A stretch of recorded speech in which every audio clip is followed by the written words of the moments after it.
Hey friends! My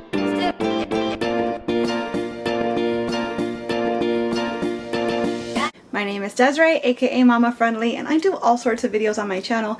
Cooking videos, vlogs, hauls, Disney content, vlogmas, a little bit of everything. So if any of that sounds like fun to you, I hope you'll subscribe and join me on my YouTube adventure. Today's video is part of a collab hosted by Robin Sumner. They've been doing monthly collabs all year long and they're going to continue into next year. And the theme of today's video is holiday treats. So I thought I'd try out a super simple recipe that I found online for eggnog pie, except of course if you know me or anything about my channel, you know that I'm going to adapt this recipe to make it gluten and dairy free. So you can of course make this with typical ingredients if you're not interested in making it allergy friendly, but if you are, I'm kind of taking the guesswork out of it for you and showing you exactly what ingredients I'm using so that if you want to recreate it at home, you can with similar results. This is going to be a great make-ahead recipe if you're going to like a holiday potluck or even for your actual family holiday meal, because you can prepare it all and stick it in the freezer and then just take it out to thaw before you're getting ready to serve. And it's going to make it a lot easier in that way if you are preparing a family meal, because it's one less thing on your plate the day of. So before we jump into the ingredients I'm going to use today, I want to let you know that because it's a collab, there's going to be a playlist.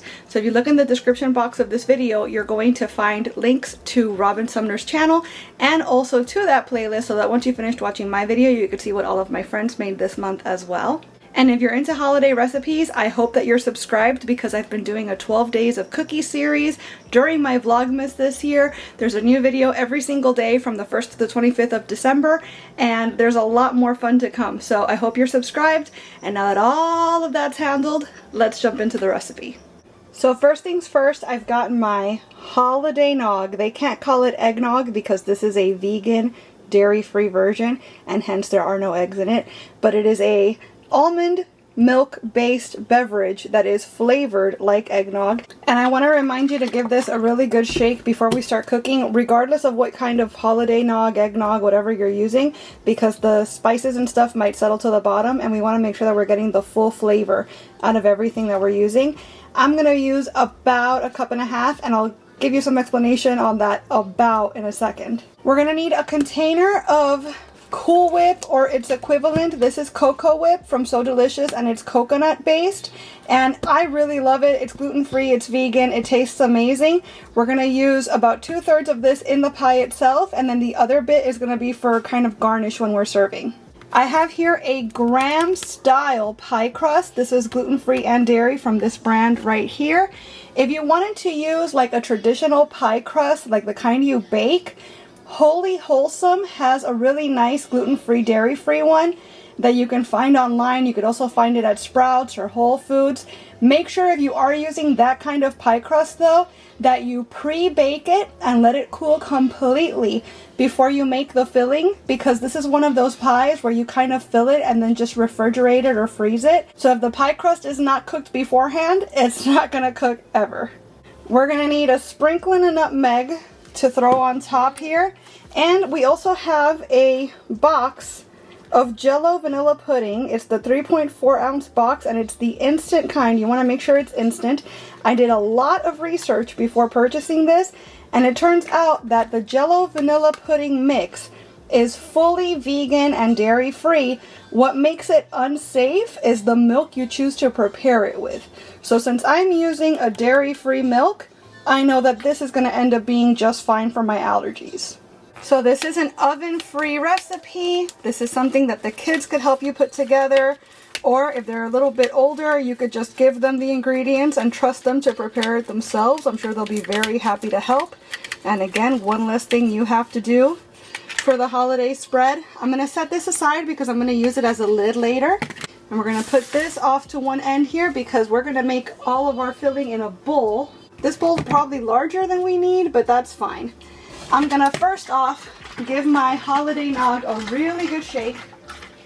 And if you were using regular milk, you would go ahead, or regular eggnog I should say, you would go ahead and use 1.5 cups of that. But the Jello instant pudding, a lot of instant puddings actually, will have a harder time setting up when you're using a plant-based milk as we are doing here. And I don't want my pudding mixture to remain runny So what I'm going to do, and this is part of experimenting when you're trying to adapt recipes and making them vegan or making them allergy friendly, I'm actually just going to use 1.25 cups of my holiday nog, because I feel like using a little less milk is going to give me the texture for the pie at the end of the day that I want. That smells really, really nice, by the way. And actually, if you're not opposed, you could even do a little ching of rum extract in here, and that would be really nice. So I'm gonna go ahead now with my nutmeg, and I'm just gonna do a few dashes just to give it a little bit of extra flavor. Next, I'm gonna put in my entire box of Jell-O vanilla pudding, and again, this was the 3.4 ounce size. And I want to again reiterate that you need the instant variety, because there's another kind that's meant to cook, and it simply will not set up if you don't heat it, and that is kind of going against what we're trying to do here. So instant vanilla pudding goes in. I'm going to give this a little whisk to make sure that's all incorporated before we move on. Now the recipe doesn't say to do this, but I'm going to let this just kind of relax here for 2 or 3 minutes just to give that pudding mix a chance to absorb some of that liquid. Again, I'm trying to do my best to not impede it from setting the way that it's meant to. And I already have the fact that I'm using a vegan milk kind of working against me in that respect. So I want to give it every opportunity to do what it's supposed to do. So I'm just going to give it a couple minutes, like I said, and then I'll come back and add my next ingredient. Alright, this has had a couple minutes to settle now, and it's looking pretty okay. Next thing I'm going to do is I'm going to open my Cocoa Whip. This has been thawing in the fridge for a few hours, so it's nice and soft. And that's important because we want to be able to fold this in. I'm going to take about 2/3 of this and just flop it right in there. And the rest of it I'm going to put back in the fridge, or I might even put in the freezer, honestly, to give it a little more substance. And we're going to use it as topping later. So we're going to give that a nice little fold. Yep, the pudding has already started to set up, which is great. So I want to be kind of gentle here, not deflate it too much. Okay, that looks pretty well combined to me. So I'm going to go ahead and grab my pie crust now. And I'm just going to pour this mixture right in. I'm also going to try my best to smooth it out some, because remember, this is about to go in the freezer. And so whatever it looks like in the freezer is what it's going to look like when you serve it. It's got some pretty little swirlies going on there. I don't know if you guys can see that on the camera. I'm getting a little closer so you guys could see better. I'm going to take my nutmeg now and do one more little scant sprinkle. I don't want to absolutely cover it in nutmeg, but I want to kind of, you know, make it pretty. So just a little light sprinkling of that over the top. And now this is going to go into the freezer for 2 hours, 4 hours, overnight, whatever you can manage, whatever works for you. But just for long enough for it to set up. See, and this comes with the handy dandy lid now, so I'm just going to crimp that around. If you're traveling with it, that would be perfect just like that. So this is going to go into the freezer now. We'll see it in a few hours, cut up a slice, and do a taste test. Alright pals, it's been 2 hours since I first put my pie in the freezer, which I think is probably the minimum that you want to do. So I guess we'll test that now. There it goes. It's perfect looking from up here anyways, as far as like the flatness. It does seem to still have some jiggle to it, so it's not totally firm, but that's fine with me.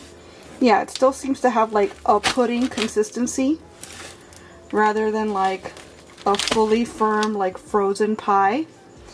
And it does feel a little runny, especially in the middle. So maybe 4 hours is a good minimum, but we're already here, so we're gonna go ahead and check this out. If anything, this goes to show that you should not be like me and you should give it its full 4 hours. But there's our slice of pie, and it does in fact look like a slice, so I'm pretty happy with that. And our Cool Whip is actually frozen. But all the same, I'm going to try to grab a little bit of it. It's not going to look super pretty because since it is frozen, I can't really make like a nice cutesy shape of it or anything, but there's our slice of pie. So I'm going to go ahead and give it a taste test. And again, if I'd given it the full 4 hours, notice how the outside is a lot firmer and it's the inside bit that's still a little runny. And I'd say that's about half, right? So I gave it half the amount of time, half the pie froze. So do as I say, not as I do. Give it at least the 4 hours in the freezer before you try to slice it. But let's go ahead and give it a taste. That is lovely. It has almost like the frozen bit. Obviously this is just like pudding consistency. But the frozen bit has almost like a soft serve texture. The flavor with the eggnog is super nice. I've never had that brand before. And it's really, really tasty. It's a really nice contrast with the crunch of the graham cracker crust. I think this is phenomenal. As considering how quick it was to put together, assuming you have a little more patience than I do for the actual final product to be done, I think this is going to be a smash at any holiday gathering. I don't even think it's obvious necessarily that it's gluten and dairy free. It's just really good. I'm going to go ahead and put this back in the freezer then so that it finishes firming up for when my family comes over and eats it. But yeah, I've got to say, 10 out of 10, I definitely recommend you try this recipe out for your own holiday gathering because it's really, really tasty. Alright friends, so I hope you guys will try this recipe. Before you go, make sure to check out the playlist in the description box and see what all my friends made for their holiday treats. And I hope that you'll subscribe and come on back for the rest of Vlogmas. There's still a ton more to come. So thank you for being here, thank you for watching this video, and I'll see you real soon. Bye!